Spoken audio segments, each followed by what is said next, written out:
Skincare Merkuri Mira Hayati banting harga, sang owner jadi tersangka produk masih dijual bebas. Usai sang owner ditetapkan jadi tersangka, produk skincare mengandung merkuri milik Mira Hayati masih dijual bebas di pasaran. Bahkan produk Mira Hayati ini kini banting harga. Seperti diketahui meski ditetapkan jadi tersangka, Mira Hayati bos skincare di Makassar ini tak ditahan.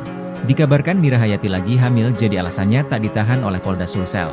Kini, meskipun sudah terbukti mengandung merkuri, skincare Mira Hayati ternyata malah masih dijual bebas.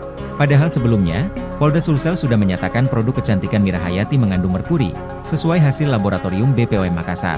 Polda Sulsel mengaku sudah menyita sejumlah kosmetik Mira Hayati, namun faktanya skincare tersebut masih dijual bebas. Dilansir tribun-medan.com dari tribunnews.com pada Minggu, 17 November 2024, malam, anak buah Mira Hayati masih menjual produk mereka di media sosial. Hal yang sama, di sejumlah marketplace skincare merkuri milik Mira Hayati masih ditemukan. Tak hanya itu, Mira Hayati bahkan masih sempat pamer jalan-jalan meskipun sudah jadi tersangka. Kabid Humas Polda Sulsel Kombes Pol Didik Supranoto mengatakan salah satu pertimbangan belum dilakukan penahanan terhadap Mira Hayati yaitu ia kurang sehat atau sakit. Selain itu, Mira Hayati juga dalam keadaan hamil. Sementara dua tersangka skincare lainnya yaitu Mustadir DG Sila dan Agus Salim, tidak ditahan dengan alasan demi rasa keadilan. Meski belum ditahan, Polda Sulsel memastikan proses penyidikan ketiganya tetap berjalan.